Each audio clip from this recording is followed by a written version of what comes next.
Welcome to Exploration Overland. My name is Zach, and I think it is time that you guys get updated on what the heck I have been doing in the background and then what I'm getting ready for in the next coming weeks. So stay tuned, guys.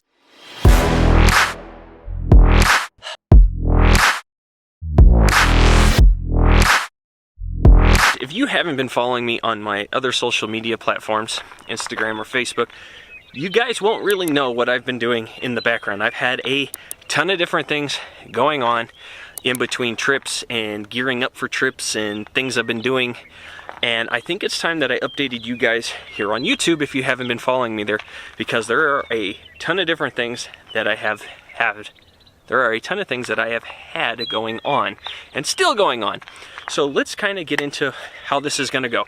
I'm going to tell you some of the things I've been doing to the Jeep, some of the things that have been happening to the D100, because you guys haven't seen that in a while, and a lot has changed with that, and also trips and things like that that I have coming up and that I am getting ready for. So without further ado, let's get going with this big girl right here. All right, you guys are probably wondering, what the heck do I have going on with the Jeep? I thought you said the Jeep build is done, and it is.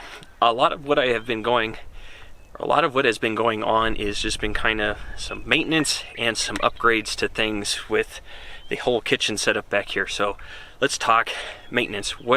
Remember at the beginning, is back in like February, I took the Jeep out for a shakeout run with the whole new suspension and stuff ever since I updated it, and I said there's this annoying like clicking, thunking noise. Quite some noise as you are flexing and articulating over little things at the front of the Jeep, and I thought it was the control arms. It wasn't. It was actually the torsion bar. At one of the ends, the torsion bar wasn't tight enough, I guess, or it had come loose somehow, and so every time I was turning or the Jeep had its weight moving, the torsion bar was basically moving on the bolt and making a horrendous little noise. And so I figured it out, and what I had to do was take the bracket, the new mounting bracket, apart for it, tighten it back up to it, put some more Loctite and stuff, and now it doesn't move at all, and now there's no more noise at the front of the Jeep. It was really simple, and I'm so glad that I did the suspension myself, because if I didn't, I would never have figured out what the heck was making that noise. It was driving me crazy.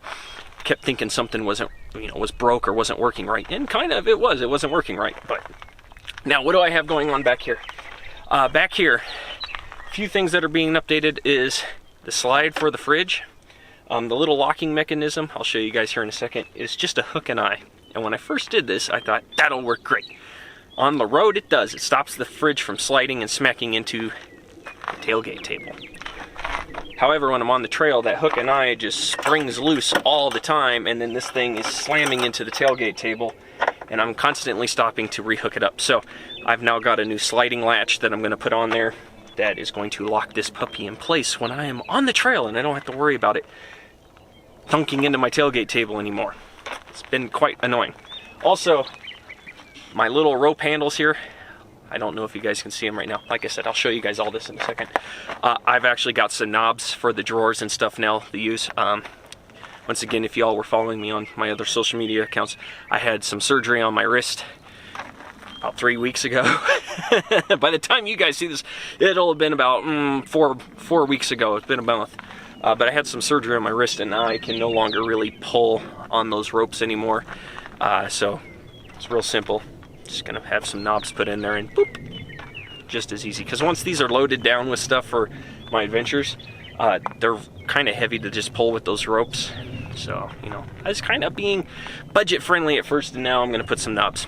Perfect. Otherwise, the rest of this has been working great, and that is about all that I've been updating on the Jeep. As you guys know and have seen in other videos, I put my little recovery box here. A lot of my recovery gear that I use, like the tree saver, shackles, things like that, they're all in this box when I'm out on the trail and stuff. So it's always here, it's locked up.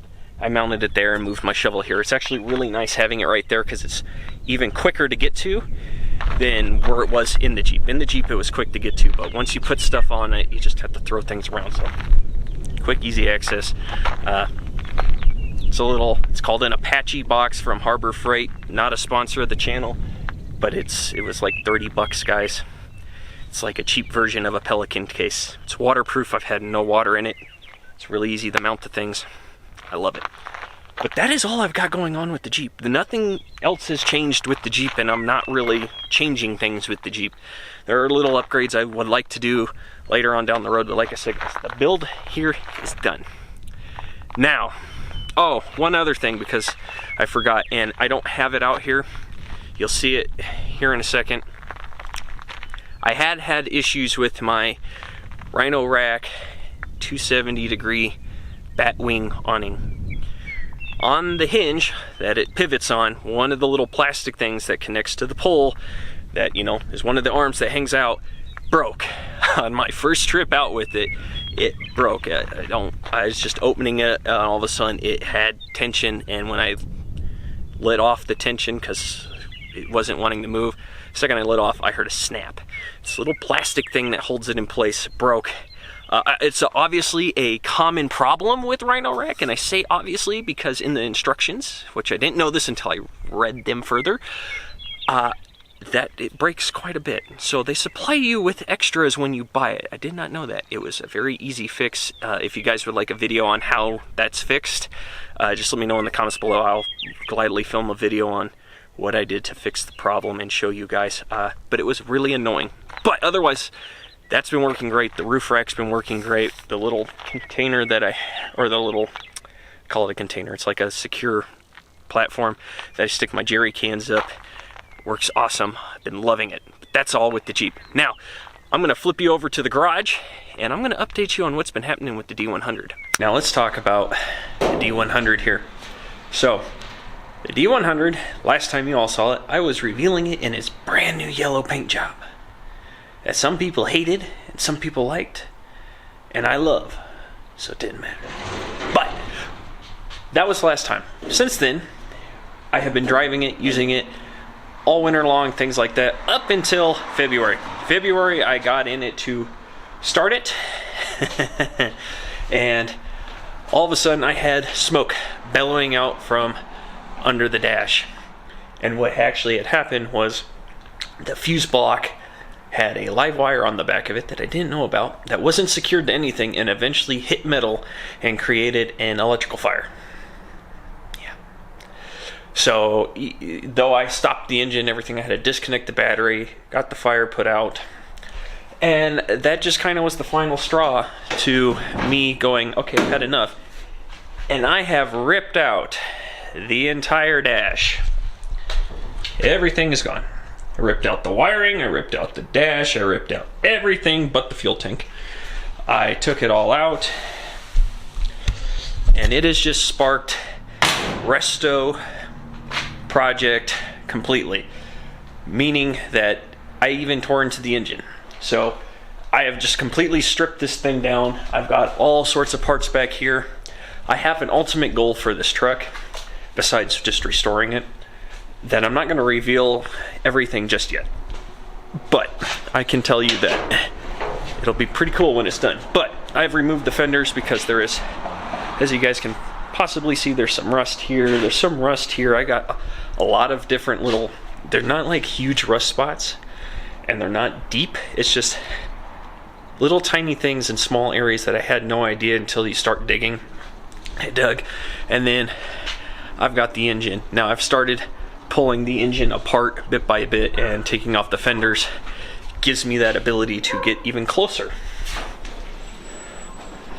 to the engine, because I don't have an engine hoist or stand yet. One day I will. But for now I can dig into the engine. Ooh, that's not good. Because I don't have an engine hoist or stand yet, but it allows me to dig into the engine and I can see if it's worth restoring or just getting rid of, one of the two. I already know that the drivetrain in this thing is going to change eventually, but at the moment it's a great way for me to learn, do other things. I've never just completely disassembled a big V8 before, so it'll be fun. And you know, it's a very old engine. There's not a lot you know, if I screw something up, as long as it's not like denting, you know, scratching up the block completely, most of the parts need to be replaced anyways. But I've got everything here, and that is actually what I've been working on in between adventures and editing the video for you guys and doing all these other things. Is I've been tearing into this thing, and it's a slow process. a lot has happened in a short amount of time, but it has been just a slow, tedious process because I want to take my time with it. I'm not trying to rush to just hammer through things. And two, I'm seeing what out of all the original things can be kept and what can't be. For instance, I don't have a steering column anymore. That thing was junk. Because this is a 3 on a tree. The column shifter aspects, the shifting parts within the column were bad. It was already noted by a company that did service to it before I bought the truck that the column shifter needed to be replaced, so I just got rid of the whole column, honestly. And it was bad. All the wiring in it was bad. Certain things I have thrown out a lot of different stuff because it is just bad. Really, really bad. But, you know, what can you expect? You know, it's a 69. It's old. I know there's quite a few people out there going, that's not old. To each his own. My parents were born in 69. I like to call them old. It's fun. But the truck definitely shows its age. Right? Some crazy things have been happening with the D100, and guys, it has been an awesome learning process on everything with that truck. And just I've been discovering other little things, and I still hold true that that truck still doesn't have a crap ton of rust spots on it. It's just got like 3 major rust spots, and the rest is a lot of surface rust. And so I'm just going to be, like I said, fixing that up, getting her into peak shape, and I'm really excited. It's been awesome, and that's what I've been doing in the background, guys. If I'm not editing video or planning for trips, I've been working on the D100. Speaking of trips, what do I have going on? So by the time you guys see this, it'll be about 2 weeks, and I'm leaving for the Ozarks. Guys, this is a trip I've been planning for about 2 years now, and I'm excited to say it's happening in about 2 weeks. Well, 2 weeks from when you guys see this video. I am so excited. I can't explain how excited I am, guys. I have been doing tons of research, figuring out places for camp, everything, the whole 9 yards. It has been a ton of fun researching it, and it just keeps making me more and more excited to go. And a huge shout out and thank you to Matt with Ozark Overland Adventures, because I am using the Ozark Overland routes that he created for this trip, and it'll be awesome to see these things, you know, see the Ozarks and this route and everything firsthand. I can't express it, guys. I have 2 years I have been planning and dreaming about this trip, and it's about to come true. So I'm so excited. You guys are coming along with me. Don't worry, you guys are coming along.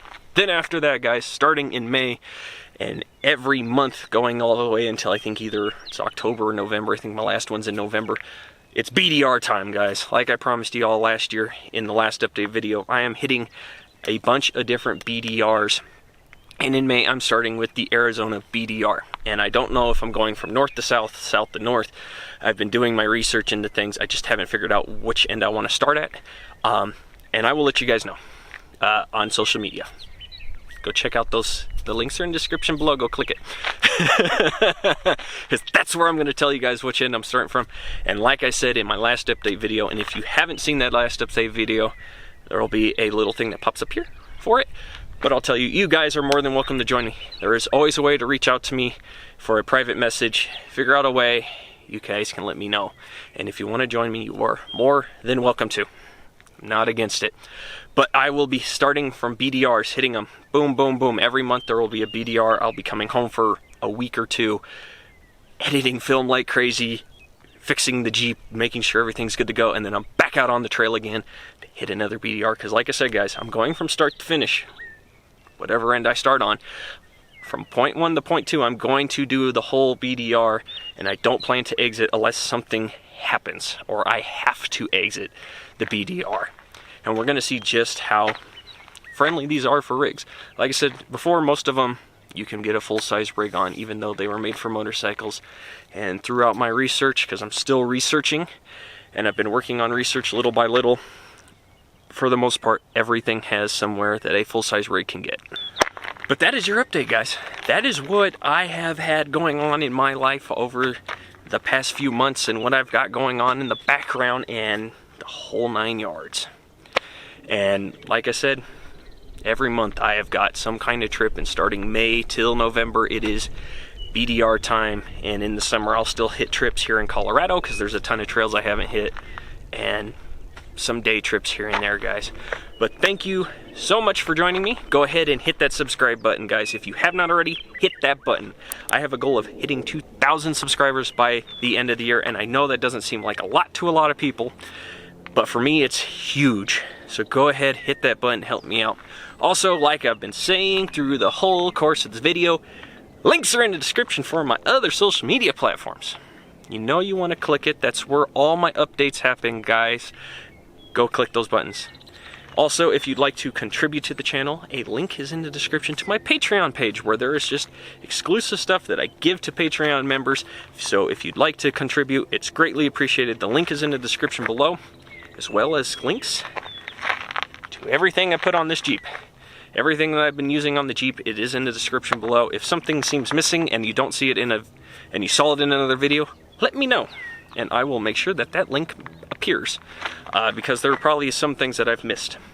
But I tried to put everything that I use in the description below, guys. But thank you all for joining me, and I will catch you all next time.